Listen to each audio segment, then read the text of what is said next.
Hi, welcome to ECE 37. This is Module 6, and I am Dr. Laurie Daly. I'm here with several students, and I'm doing the video lecturing for our internet class. I was talking last time, and I didn't quite get finished with Module 5, so I had some good stuff that I wanted to drag into Module 6, so it won't completely line up with your reading. But it will, because you already read this. There you go. It completely lines up with the textbook, and you're all doing all your chapter reading, so it's a good thing to go over this. I teach a class, ECE 27 is we used to call it multicultural course, and now it's cultural diversity, I think, is what we've changed the name. But it's the same class, same content. And so I'm not going to go into in-depth multicultural perspective because it's its own class and it's taught on all the campuses throughout the district. Here in the Clear Lake campus, I teach it, and I know I have colleagues both in Woodland and Marysville that teach it, and I believe even on the Air Force, Beale Air Force Base, as well as Sutter, they will be available soon as well. So I'm only going to brush on multiculturalism for the content of this class because I know most of you have to take that course for your AS degree anyway.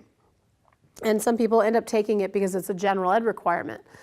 But I do want to talk about this, and your text discusses, components of understanding another's culture. And that's an important part, not only when you're working with children, but as an administrator working with staff, because we all come with different background. Everybody has differences. We talked about values last time, but we all come with our own story. We all have the way we were brought up as children impacts who we are today. And actually, I read a couple weeks ago some of your self-reflection papers, and it was interesting when you broke down your decade of 0 to 10, and then your teenage years, and 20 to 30, and 30 to 40, and so on. There was a vast difference between backgrounds and childhood experiences. It was pretty touching to read those papers, by the way. Thank you for putting energy into them. But I'm just really want to spend a little time on the cultural differences. And if you've never heard anybody speak on cultural competency, I highly recommend you do. It's a necessary thing for us to be aware of. There's 6 things that your text brings up, 6 areas that are easily misunderstood. And as a supervisor or an administrator, you really want to be aware of these. To be culturally sensitive, you want to understand other people's cultures, and mutual respect is the goal. So you've already looked at your own values, you already are willing to take a look at other people's values, even if they're different from your own. And now here are 6 things that can be helpful for you. Anybody who has their own little bubble of personal space can tell you that they don't like it when people cross that line. So number 1 is personal space. This is my space. And don't cross it. Every culture is different. Everybody is different. It can be cultural, but it also can be individual.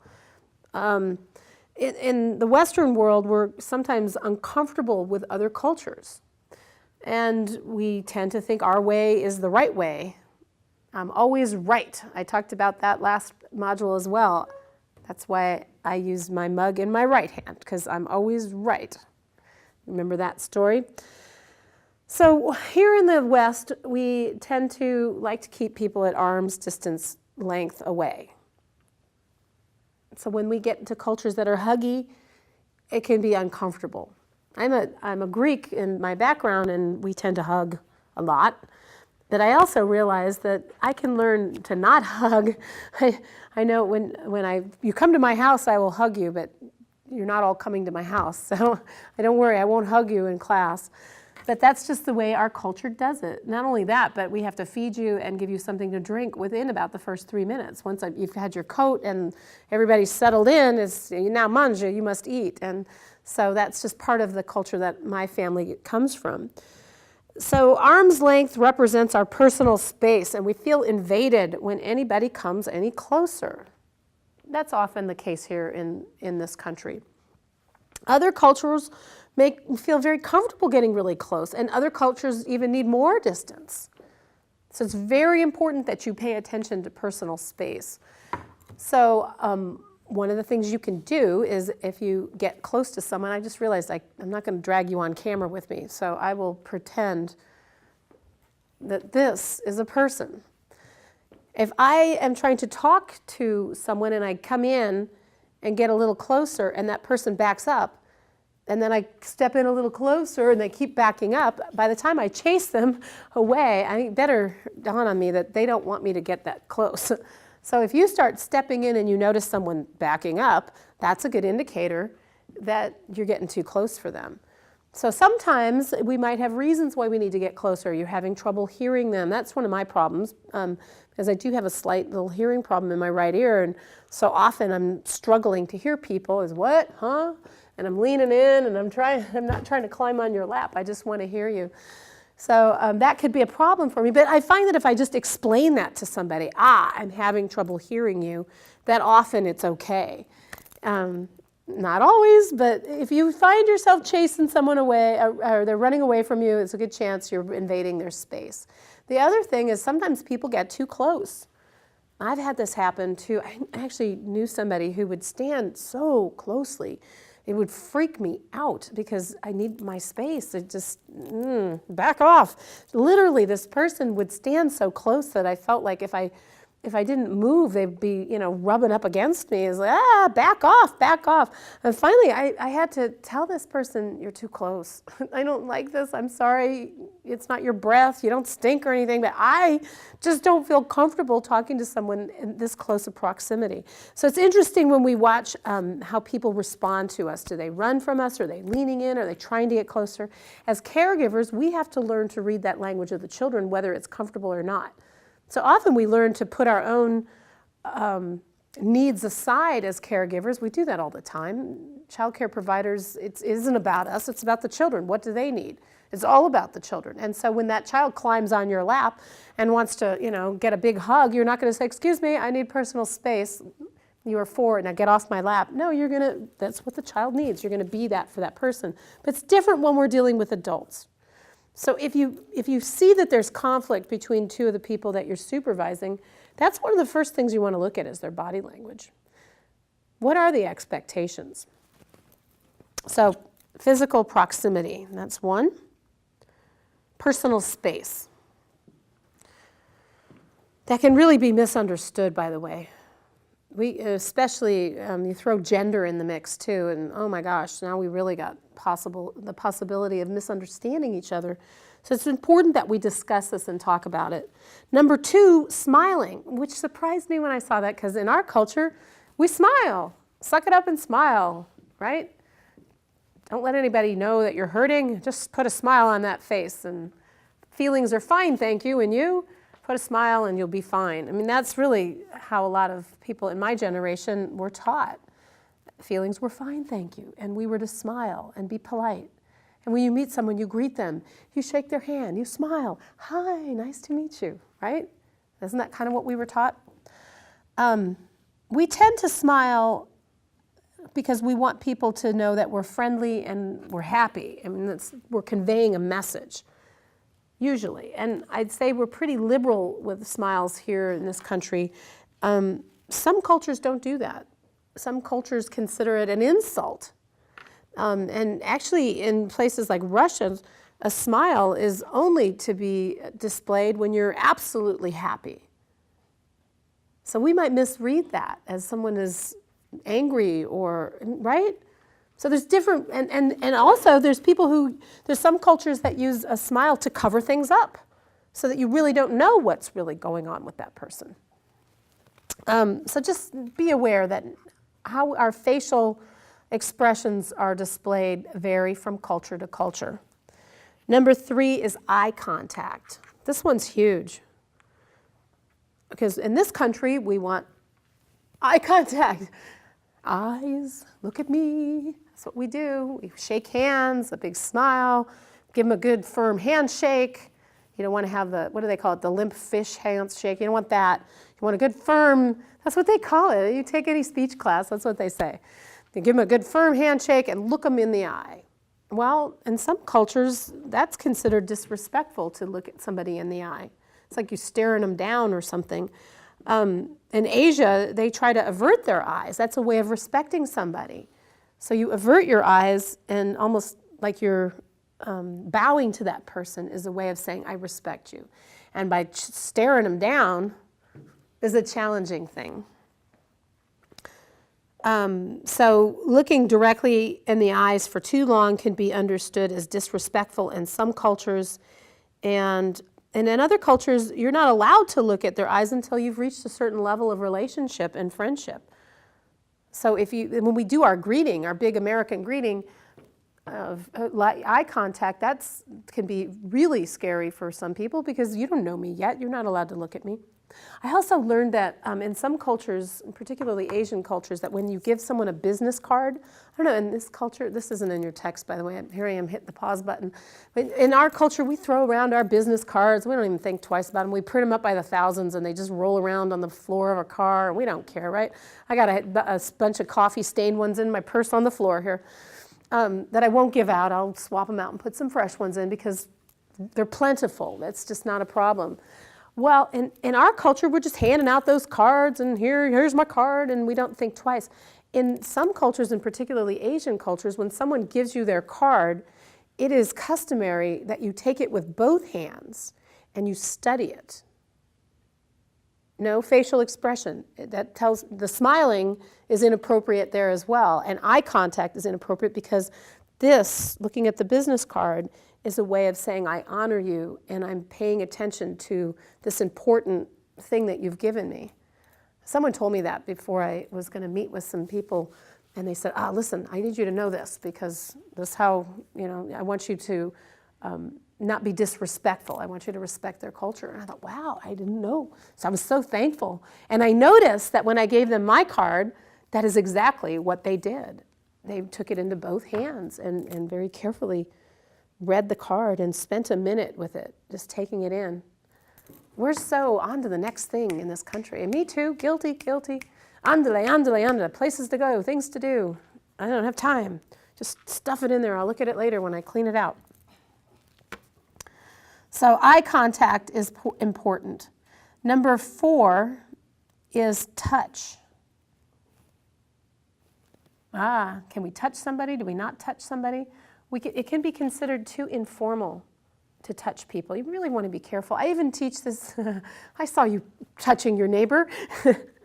They're teasing me a little bit here in the front row, poking at each other. I always tell you when you work with children that it's respectful to tell them before you touch them. Even the infant that may not even understand what you're saying, a 3-day infant, I still tell them, I need to change your diaper and I'm going to pick you up and I'm going to bring you to the changing table. I still talk to them. That's Magda Gerber's advice for us as child care providers, that it's a respectful thing to do, that you don't just touch children. I don't know, some cultures it's okay to do that, and even in our culture I think it is, but as child care providers we're trying to change that culture, that we respect the children and we don't just touch them, and I highly recommend that you don't just run around touching people you don't know. It's a way to be misunderstood. And yet on the other hand, there's some cultures where touch is just not considered that big of a deal, and I have to say, being Greek, it just isn't a big deal. And I've heard that from some of my friends who are Italian as well, that they're just huggy and touchy, and we use our hands to talk, and my mom does this thing, it drives me crazy, so my mom's not gonna see this, but when she's talking to somebody else and I'm sitting there, she just, isn't that right? And starts hitting me on the shoulder. Like, stop hitting me. But she doesn't even catch herself. Do you have parents who do that too? It's funny, it's like, Mom, you're hitting me, stop it. But she doesn't even notice it. So it's just part of that culture. And I can remember watching my yaya, my grandmother, do that to my mother. She'd be speaking in Greek and then you'd see her kind of do that. So it's just something that she learned. It was no big deal. But the funny thing is, the other day I was talking to somebody that I don't even know that well, and they had said something that I totally agreed with, and my instinct was to go, ooh, I agree with you. I was like, take that hand and pull it back.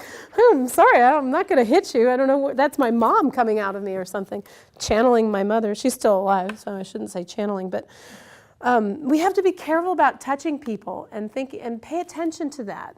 Some people want that touch. So how do we read that as being really observant? Touching between genders is another thing. And here in America, there's mixed stuff about that. The young people tend to be a little more affectionate, public display of affection. You've heard of that term, right? They tend to be, not all cultures, but in some instances, they're a little more publicly affectionate than, I'd say, older generations. And you can hear older generations get really upset.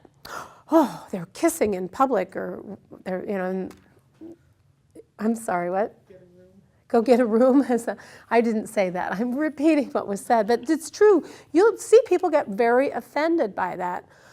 I'm not going to lose sleep over it personally. I'm okay with it. Perhaps it's that Greek background. I just don't care. But there is a point where it could be too much and in front of children, and obviously. So we should pay attention to that. And then some countries, touching between genders is an absolute sin. It can get you in a lot of trouble and can get someone killed. You touch somebody who's the opposite sex. I learned this little piece, your text has it as well, but I learned this when I was taking the program for infant toddler caregivers training, that we shouldn't just touch children on the head. There's a lot of different reasons for that. But it's disrespectful, for one. You remember in the old days, maybe some of you remember like a grandma or grandpa just kind of patting you on the head. Did you ever have that happen to some of you? Some of you are going, what? I don't know what you're talking about. And some of you are going, oh yeah, I remember that. That was something that they would just come along and pat us on the head. I don't know who came up with that. The pinching of the cheeks. Oh yeah. Oh, I hated that. As much as I don't mind being touched, there's certain types of touch that I don't like. And I always disliked that pinching of the cheek. And instinctively, I didn't like being hit on the head either. I don't know. Ow, that's loud in here. So, especially if they got rings on and stuff. Well, and in some countries, it's actually considered a taboo to touch someone on the head. And in the Vietnamese culture, they believe if you touch someone on the head, they lose their soul. So we've got to keep in mind there are different beliefs. And some of you are looking at me, really? So we just want to be aware of what other people are thinking so that we can embrace their culture. I'm all about multicultural perspective and embracing other people's cultures. And I say this in many of my classes that I don't know all the cultures of the world.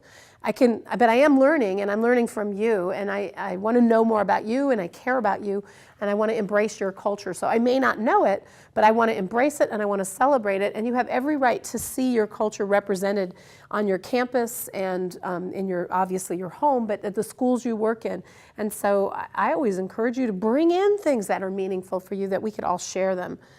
And then we can learn. And I teach a lot about my Greek culture because I think it's a little bit wacky, and no offense to anybody who's Greek, but it's kind of fun. It's very different from other cultures, and I take it for granted because I grew up with that.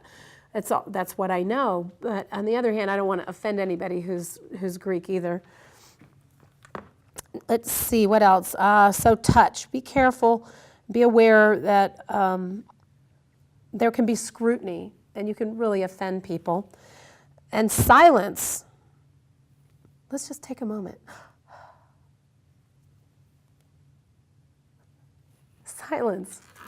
Golly, we've lost that in this culture. In North America, in our culture here in America, if you stop talking,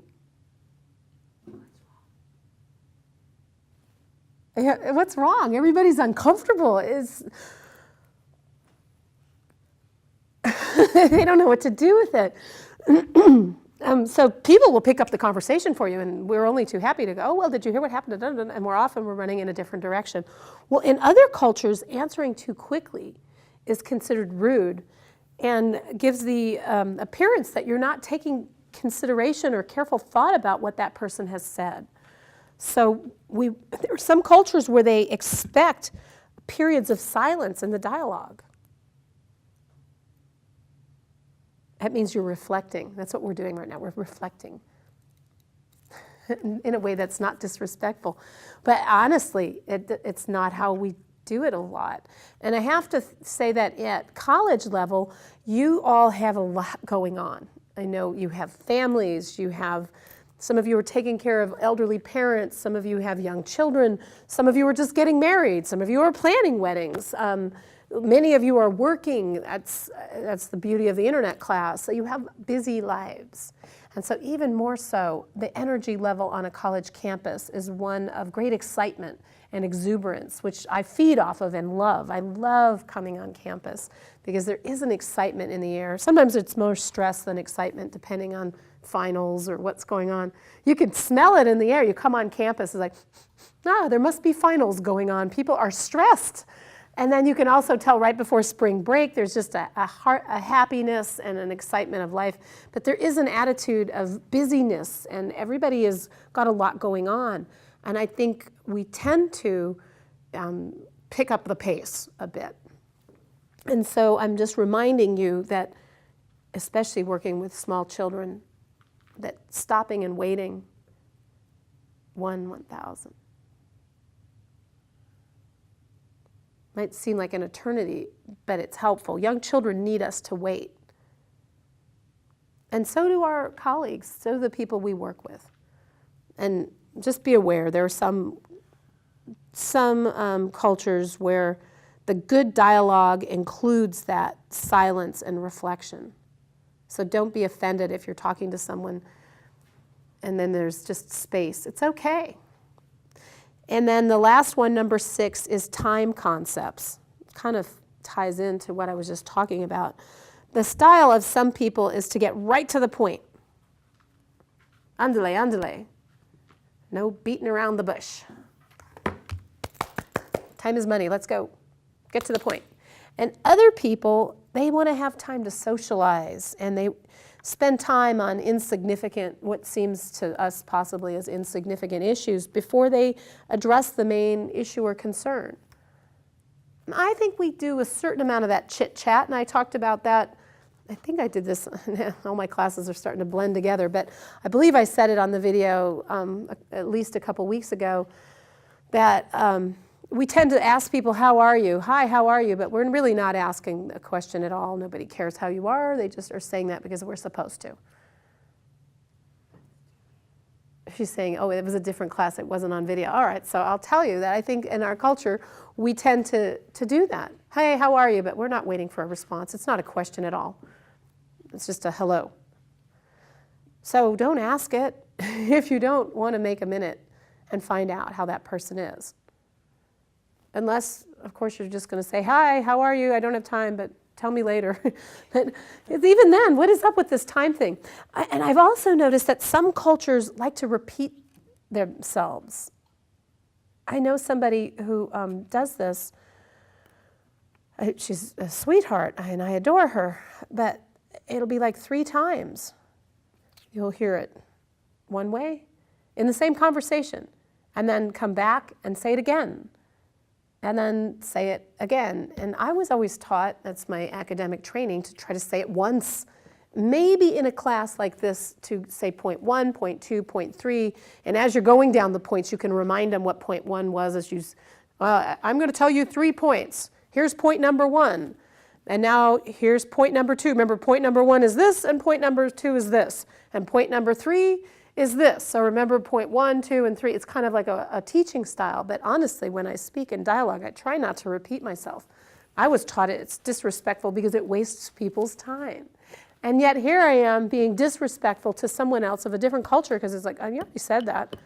Okay, we're going on the 3rd time now. I got it. I got the point. And I realized I was the one being disrespectful. I wasn't taking time. She needed to process this.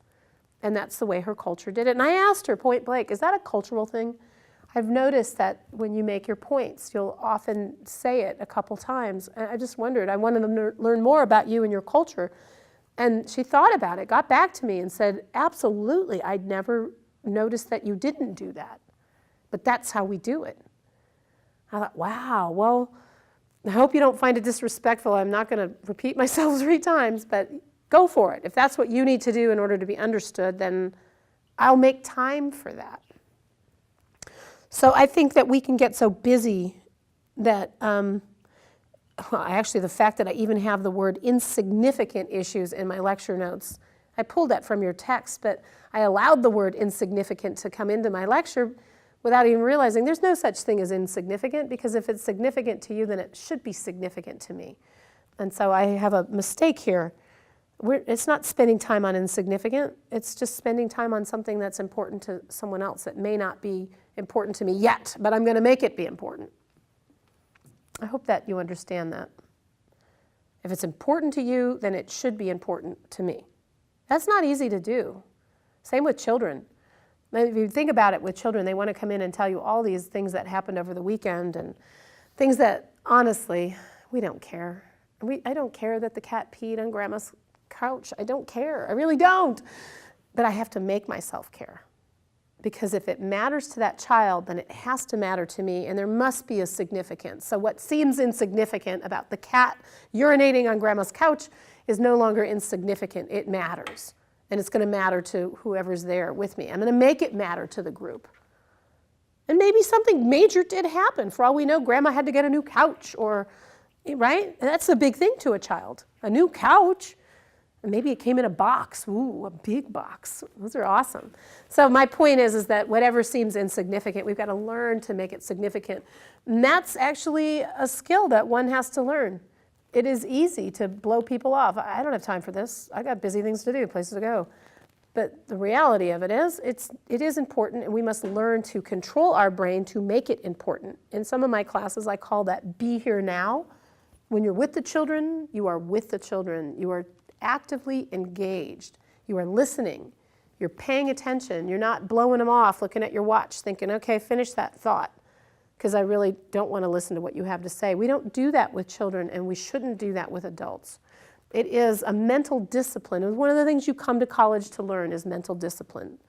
That is actually probably the main thing you learn when you come to college, I think. How to tell your brain what it will think and when it will think it. And I'll just remind you, you've got papers that are due in this class, and there's many times, and towards the end of the semester, when the spring weather hits, the last thing you're going to want to do is sit down and write those papers. I know, we want to go out, we want to be outside, we want to go to the beach, we want to enjoy our friends, and you tell your brain, we're going to write this paper. You pay attention. That's mental discipline. It's controlling, and it's no different than making what's important to someone else important to you. It is part of mental discipline. Well, let's see. I'm going to wrap it up. I have more to say. Oh, golly. All right, I'm going to take, is that okay if I do 5 more minutes? Are you okay with that? I want to talk about goal setting, because that was part of the Module 6 information that I think is so important. It starts off by talking about definitions of creativity and innovation, and that's important. Creativity is so important, even in supervision. And innovation, without innovation, we don't change old practices into new creative practices. So we need to have this as part of our dialogue in administration and supervision. And what I like about, I stumbled upon this Franklin Covey thing last semester. One of my colleagues introduced me to it, and I thought, oh, it's kind of interesting. And honestly, I haven't spent a lot of time on it, but I have found a few things that were very helpful. And one is this goal setting method. I'm a big fan of setting goals, and a good administrator, a good supervisor, knows how to set a goal and go after it. And I love the idea of even learning, breaking it down into small tasks of goal-setting methods. So the Franklin Covey breaks it down into 3 things that one does when setting goals. And that is, you have to decide what's important. This is a no-brainer. But really, if you think about it, that sounds so easy, but it's hard to do, because that means you're going to have to say no to some good ideas, because you can't say yes to everything. So as an administrator, you're going to have to filter out what's the most important thing. And maybe it's not saying no to good ideas, but not now. We're going to concentrate on this. And so you have to pick what this is.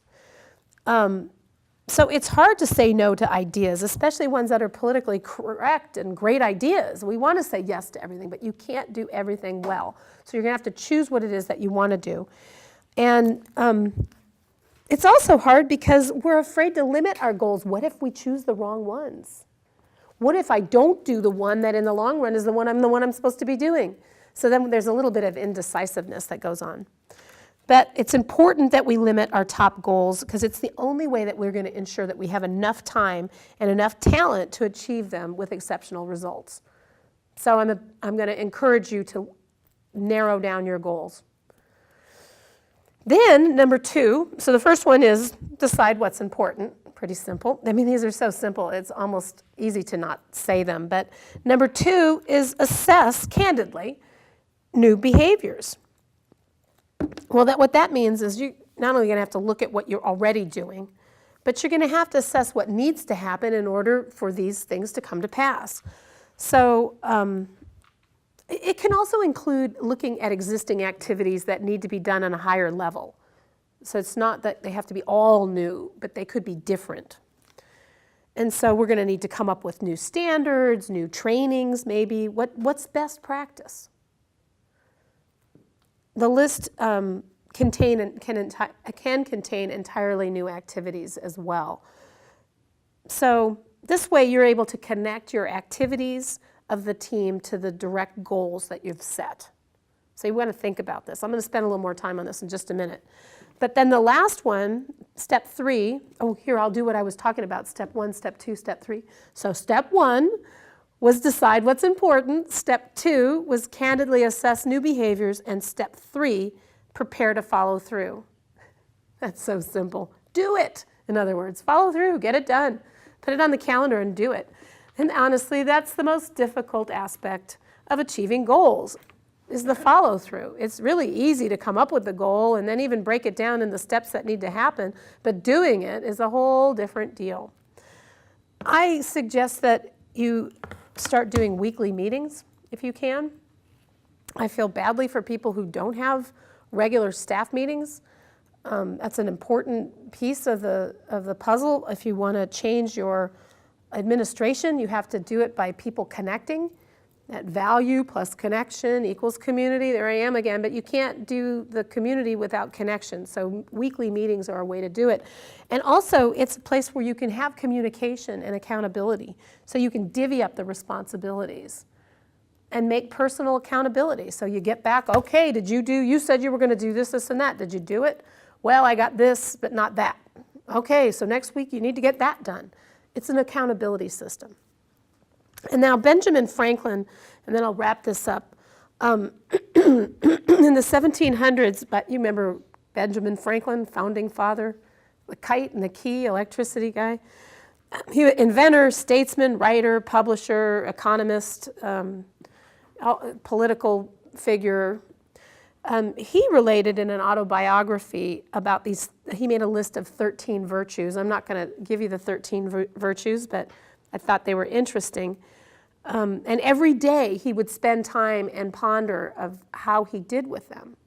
But he also did something important, and that was he looked at goal setting in a very concrete way. So the first thing, and Ben Franklin got some stuff done. We can all kind of agree on that, right? Electricity, right? I wouldn't have known to tie a key on a kite. That wouldn't have come up to me. But anyway, he was very creative and innovative, and he set goals, and this was a big part of what he did. So the first thing he did was he would define the goal, be specific. So I'm going to give you an example from my own life. I decided I wanted to get my doctorate. That's a pretty specific goal in educational leadership with emphasis on early childhood ed. That's a big goal, huh? And maybe some of you will be able to do that. I look forward to seeing those degrees. I want to go and watch you walk when you get the doctorate. But anyway, it was a big goal for me. I had a master's, but a doctorate, so whoa, different deal. And I went to a very good school. Mills College is not an easy school. They are very demanding academically. So but before I did it, I sat down and I did pros and cons. I made a list.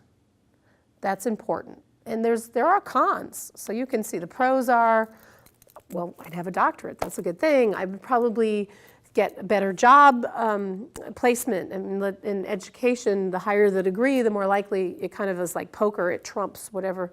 Is it you trump in poker? I don't play poker. Whatever it is that you do in poker that the full house beats the, I should learn how to play poker, I suppose, before I do that as an analogy, because I have no clue, but whatever it is that beats whatever hand, that's in education, the higher the degree, the more you beat the hand and you're more likely to get the job, so to speak. So that would be a pro. A con, that was very expensive. I'm still paying off student loans. I will be doing that for quite some time, I have this thought. So I listed all my pros and my cons, and I really seriously spent time looking at those cons. If at any point the cons outweighed the pros to a significant factor, I wouldn't have done it. But I was able to look at the pros and say, these are much more beneficial. This is a good road for me to take. So once I did that, I could then look at the cons and go, okay, I'll deal with those. So I did first you set your specific goal, then you do your pros and cons. If your pros outweigh the cons, then you need to make a list of what you need to do, what the tasks that need to happen to achieve this goal. I'm a big list maker and love those lists because that gives me something concrete to look at. If I make the list in my mind, I'll forget about it. I get busy and doing something else, but if I have a list, just like a grocery list, it's really easy for me to get the stuff on the list because it's there in front of me. So you've got to make your list. Then, once you've done this, by the way, if you can't make the list, find someone who's going to help you gather that information, or find something, get online. You might not know what needs to happen next, so that's where someone else can scaffold that for you, that information for you. So once you've made your list of what needs to happen, you have to prioritize your list. What needs to happen first? What needs to happen second? What needs to happen third? For me, that list was pretty easy. Once I started the doctorate program, they told you what you needed to do next. You got to take this class, then this class, then this class, then this class, then you're going to do this, and this is for your dissertation, and then you're going to have this meeting. They pretty much tell you what and give you a timeline. Now, Ben Franklin didn't say you needed to put the date next to it. That was Mill's doctorate program that wanted us to put dates so that we could then try to hit those markers. But I have to tell you, it felt really good to take that list, I put it right where my computer station is at home, and just cross them off when I hit those markers. And it took me 4 years to cross everything off that list. So I had this scratched up list staring me in the face every day. So put the list in a place where you're going to see it on a regular basis. Don't crumple it up and stick it in the sock drawer if that's not a place that you go regularly. We go to the sock drawer regularly, but do you pull out your list is the question. So put it in a prominent place. For some people, it's the refrigerator. For some people, it's your computer. For some people, it might be your phone that pops up on a list. I don't care, whatever works for you. For me, it was my computer station right there. So once you've crossed off everything in your list, ta-da! I have to tell you, when I hit that last marker on the doctorate and crossed it off, I wept. I thought, wow, I did it. I actually did this. Just using Ben Franklin's method of goal setting. So as administrators, I'm giving you that piece. Your text didn't talk about Ben Franklin, but it did talk about goal setting and achieving goals. And I wanted to give you this piece that I learned a long time ago of how to help you do that. It's not that difficult when you break it down into these settings. But if you don't do it, it's a lot less likely to come to pass. So administrators, we do want to be about interacting with people and behavior, and values, but also concrete, the goal setting where the rubber hits the road. You can't be a good administrator or a good supervisor if you don't have clear goals. So that is, let's see, this is Module 6. Thank you for keeping me on track. Module 6, this is the end of Module 6. Thank you for watching, and we'll see you next time.